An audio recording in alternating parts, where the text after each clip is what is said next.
Welcome to all my friends, students in physics class. Today our topic is very important topic. Topic is current density, relaxation time and drift velocity. बिल्कुल नया topic है आज आपका और बहुत ही important topic है और बहुत आसान भी है। अगर आप ध्यान से अगर वीडियो को देखें तो एक बार में आपको याद हो सकता है, लेकिन ध्यान से देखिए, पूरा देखिए। तो दोस्तों, करंट डेंसिटी हमारा ये पहला टॉपिक है। देखिए, वर्ड डेंसिटी जहां भी आता है वहां पे कुछ ना कुछ यूनिट मानते हैं। जैसे आप डेंसिटी ही बोलते हैं, मास डेंसिटी, तो मास पर यूनिट वॉल्यूम बोलते हैं।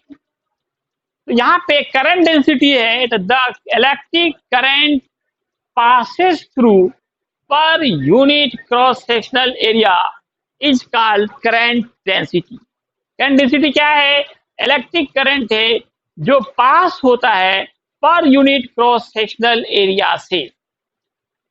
क्रॉस सेक्शनल एरिया क्या है? ये पिछले क्लास में बताया भी गया था कि कोई भी ऑब्जेक्ट हो, जैसे मान लो ये वायर है, इसको हम लोग लेंथ के परपेंडिकुलर छोटे छोटे पीस में कट करें तो हर छोटे पीस का एरिया ही सीएस एरिया कहलाता है, क्रॉस सेक्शनल एरिया कहलाता है। तो किसी भी वायर का कंडक्टर के यूनिट क्रॉस सेक्शनल एरिया से जितना करंट पास होता है उसी को करंट डेंसिटी कहते हैं। करंट डेंसिटी को जे से डिनोट करेंगे, फॉर्मूला हो जाएगा। फॉर्मूला कहां से निकलता है? डिफिनीशन से।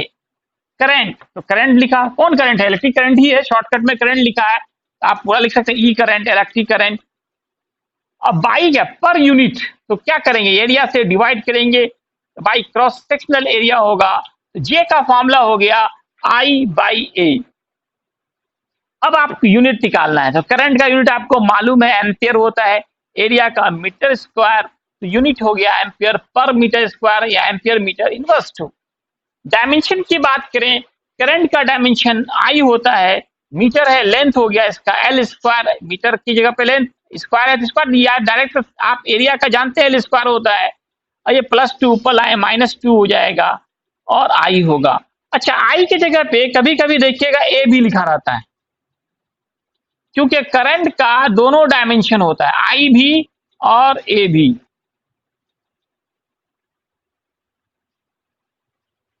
करंट डेंसिटी के से रिलेटेड ये तीसरा बहुत ही इंपॉर्टेंट ऑब्जेक्टिव है, ये एक वेक्टर क्वांटिटी है। जे का फॉर्मूला आपने देखा आई बाई ए, तो आई का फॉर्मूला होगा जे इंटू ए। अब what is relaxation time? Next topic is relaxation time. इसको डिफाइन करते हैं कि जैसे ही आप स्विच ऑन करें, इलेक्ट्रॉन्स निगेटिव से पॉजिटिव की तरफ चलने लगते हैं और इस इलेक्ट्रॉन की टक्कर अदर पार्टिकल से होती है।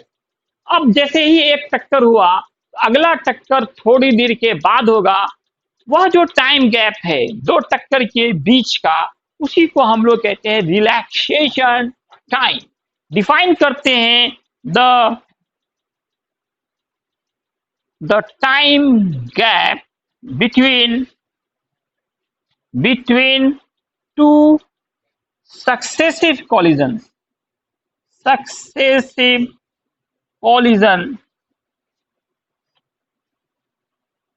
is called relaxation time.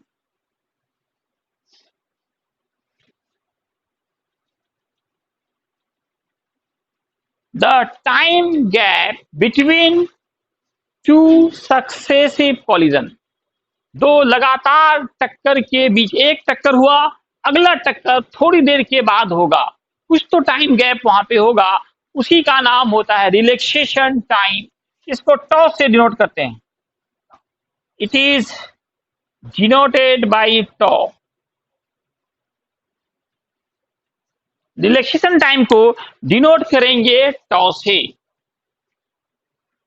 अब नेक्स्ट टॉपिक होगा आपका ड्रिफ्ट वेलोसिटी।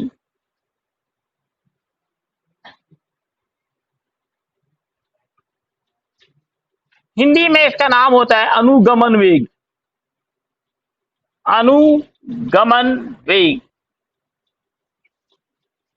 इस फिगर से समझिए कि जैसे ही स्विच ऑन होगा, इलेक्ट्रॉन्स निगेटिव पोल से पॉजिटिव पोल की तरफ चलना शुरू करेगा। इस सेल का जो इलेक्ट्रिक फील्ड है वह इलेक्ट्रॉन पे फोर्स लगाएगा। जैसे ही फोर्स लगेगा, एक्सीलरेशन प्रोड्यूस होगा और वेलोसिटी बढ़ेगी।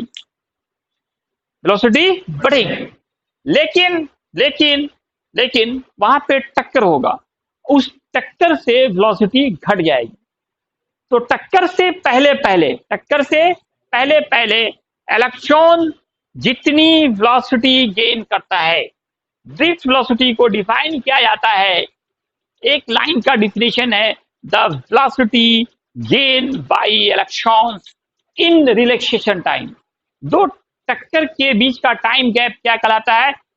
Relaxation time. इसका डिफिनेशन होगा the velocity gain by electron कितने देर में? इन रिलैक्सेशन टाइम इज कॉल्ड, कहलाता है ड्रिफ्ट वेलोसिटी। इसको डिनोट करते हैं वीडी से। It is denoted by V D. V D. अब इसका फॉर्मूला निकालना हम लोगों को, एक्सप्रेशन ऑफ ड्रिफ्ट वेलोसिटी क्या होगा? एक्सप्रेशन ऑफ ड्रिफ्ट वेलोसिटी, इसके लिए हम लोग मान लेंगे let electric field E is applied at the ends of conductor, at the ends of a conductor, due to which in the relaxation time tau velocity becomes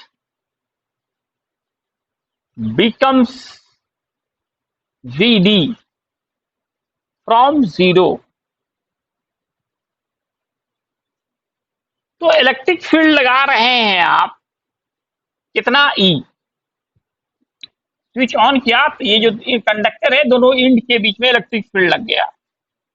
तो relaxation time T में velocity इसकी हो गई Vd, drift velocity. शुरू में जो है initial velocity वो 0 होगी। आपने फील्ड लगाया ही नहीं है, इलेक्ट्रॉन मोशन में नहीं आया है, तो इनिशियल वेलोसिटी क्या होगी? 0। तो हम लिख सकते हैं that is u is 0। Initial velocity को क्या मानते आ रहे हैं आप? एक लड़का देखो सो रहा है, क्या जी सोने आया है? u will be 0 and final velocity जिसको v मानते हैं, ये हमारा ड्रिफ्ट वेलोसिटी होगा। टाइम तो कहलाएगा रिलैक्सेशन टाइम, डिनोटेड बाय टॉ। और फोर्स जो लग रहा है, फोर्स का फॉर्मूला इलेक्ट्रोस्टेट में आप पढ़ा है, बराबर QE, F बराबर QE, और F का फॉर्मूला पढ़ा है MA। Q charge of electron, तो माइनस E कर देंगे। इलेक्ट्रॉन का जो चार्ज होता है वो क्या होता है? माइनस में होता है। इससे A निकाल लीजिए, तो minus E into capital E by M।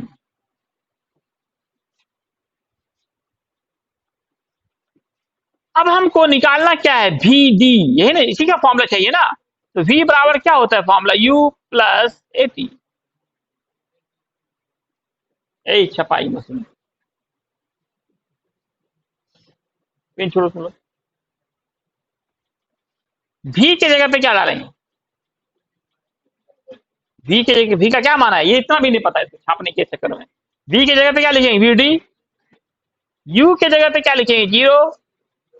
A के जगह पे minus E capital E by M, T के जगह पे टॉ। तो बड़ी आसानी से एक इंपॉर्टेंट फॉर्मूला VD बराबर आ गया minus E capital E by M into tau. यही फॉर्मूला हो गया हमारा ड्रिफ्ट वेलोसिटी का। अब कोई आपसे पूछे कि इसका एसआई यूनिट क्या होता है, बताओ जी, SI unit of this velocity.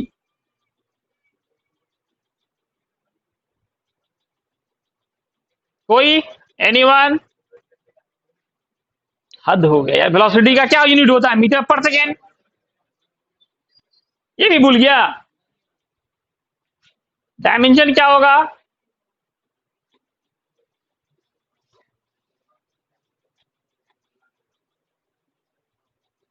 L T inverse होगा। SI unit of relaxation time क्या होगा? देखिए इसमें भी दिक्कत हो रहा है इन लोगों को। रिलैक्सेशन टाइम, टाइम का यूनिट नहीं जानता है तो लोग, इसमें भी चुप है। क्या हो गया आप लोगों को? टाइम का क्या यूनिट होता है? और नहीं लिखाएंगे तो बोलेगा लिखे हुए नहीं किए थे सर। अब टाइमों का यूनिट हम लिखाने लगे। डायमेंशन